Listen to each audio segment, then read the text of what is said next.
नमस्कार।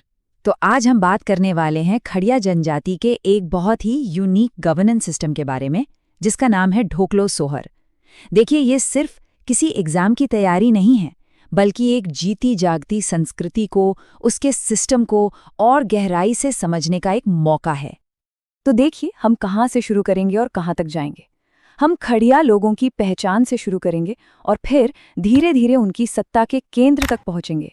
इससे ना इस पूरे सिस्टम की एक बहुत ही साफ तस्वीर हमारे दिमाग में बन जाएगी। अच्छा, किसी भी सोसाइटी को समझना हो तो सबसे पहले क्या जरूरी है? वहाँ के लोगों को जानना, राइट? तो चलिए कहानी की शुरुआत करते हैं खड़िया जनजाति के नाम से ही, कि ये नाम आया कहाँ से। अब यहाँ एक बड़ी इंटरेस्टिंग कहानी है इनके नाम के पीछे। कहते हैं कि खड़िया शब्द आया है खड़ खड़ की आवाज से। ये वो आवाज है जो पालकी मतलब डोली उठाते वक्त होती थी। तो ये नाम उनके पारंपरिक काम यानी पालकी उठाने वालों की भूमिका को दिखाता है। खड़िया समाज की जो मेन सोशल यूनिट है वो है गोत्र, और इनके कुल 9 गोत्र हैं। और इसे याद रखने का एक बड़ा मजेदार तरीका है, एक ट्रिक है। बस ये सोचिए कि क्या कोई बहुत देर तक खड़ा रह सकता है? जवाब क्या होगा? नो, यानी नो। है ना आसान? अब ये जो खड़िया जनजाति है, ये 3 मेन ब्रांचेस में बटी हुई है। पहली है पहाड़ी खड़िया, जो सिमडेगा में मिलती है। याद रखने के लिए सोचिए, पहाड़ी पर सिम का नेटवर्क हिल गया है।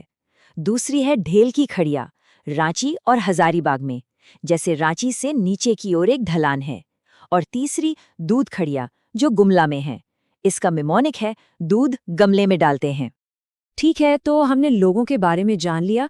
अब जरा देखते हैं कि उनकी सोच, उनकी मान्यताएं क्या हैं और वो कौन सा एक मोमेंट था जिसने इस समाज को एक नया आकार दिया। देखिए, इनके लिए ना नेचर ही सब कुछ है, सबसे ऊपर। ये सूर्य को पति मानते हैं, जो जीवन का स्रोत है, और चंद्रमा को पत्नी। चंद्रमा का जो इनका नाम है वो है बेड़ो दाई। और इसे याद रखने की एक ट्रिक है। बेड़ो मतलब बेड पर जाना, और जब सोने जाते हैं तो आसमान में क्या दिखता है?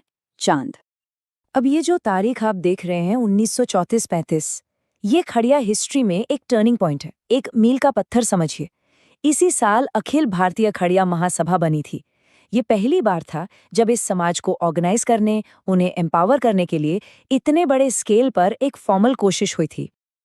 चलिए, अब आते हैं मेन टॉपिक पर, ढोकलो सोहर। आखिर इस गवर्नेंस सिस्टम के नाम का मतलब क्या है? यहीं से सब कुछ साफ होना शुरू हो जाएगा। तो चलिए इस शब्द को तोड़ते हैं। ढोकलो का मतलब हुआ बैठक या सभा, और सोहर का मतलब हुआ अध्यक्ष। तो ढोकलो सोहर का सीधा सा मतलब हुआ वो राजा जो बैठक की अध्यक्षता करता है, मतलब पूरी कम्युनिटी का मुखिया। अच्छा, अब ये जो सभा है, इसके काम करने के कुछ सिंपल से रूल्स हैं। ये जो ढोकलो यानी बड़ी बैठक है, ये साल में एक बार होती है। और जो ढोकलो सोहर यानी राजा है, उसे 3 साल के लिए चुना जाता है। तो राजा तो हो गया, पर क्या राजा अकेले सब कुछ संभालता है? नहीं, उनकी मदद के लिए एक पूरी कैबिनेट होती है, जिसमें कुछ बहुत इंपॉर्टेंट लोग होते हैं। चलिए उनसे मिलते हैं। राजा की कैबिनेट में 3 मुख्य लोग हैं। सबसे पहले लिखाकड़, नाम से ही पता चल रहा है लिखा पढ़ी का काम। ये होते हैं सेक्रेटरी। दूसरे हैं तिंजोकड़, ये तिजोरी से आया है, मतलब ये हैं ट्रेजरर, जो पैसे का हिसाब किताब रखते हैं। और तीसरे हैं दीवान, जो राजा के मेन एडवाइजर होते हैं। ठीक है, तो ये तो हो गए नेशनल लेवल की बात। अब जरा नीचे आते हैं गांव के लेवल पर, जहां असली जिंदगी चलती है। देखते हैं वहां पावर किसके हाथ में है। गांव में जो सबसे पावरफुल फंक्शनल लीडर होता है वो है करताहा। उसे गांव के बड़े बुजुर्ग मिलके चुनते हैं, और ये एक ऑनररी पोस्ट है, मतलब इसके लिए कोई सैलरी नहीं मिलती। असल में यही गांव का करता धरता होता है। और गांव में ना पावर का सेपरेशन बहुत क्लियर है। एक तरफ है महातो, ये जमीन जायदाद के झगड़े सुलझाते हैं, मतलब सिविल मैटर्स देखते हैं। और दूसरी तरफ है कालो, जो गांव के पुजारी हैं, मतलब रिलीजियस हेड। तो एक सिविल हेड और एक रिलीजियस हेड। अब देखते हैं कि ये पूरा सिस्टम एक्शन में कैसा दिखता है, खासकर जब बात आती है जस्टिस की, मतलब सजा देने से लेकर वापस समाज में शामिल करने तक का प्रोसेस क्या है। मान लीजिए किसी ने कोई बड़ा सोशल रूल तोड़ा, तो उसे सजा मिलती है बितलाहा। इसका मतलब है सोशल बॉयकॉट, समाज से बाहर कर देना। पर समाज में वापसी का दरवाजा बंद नहीं होता। उसे भात भितार करना होता है, मतलब पूरे समाज को खाना खिलाना पड़ता है। और ये जो पूरी प्यूरिफिकेशन की प्रक्रिया है, इसे करवाने का अधिकार सिर्फ और सिर्फ गांव के करताहा के पास होता है।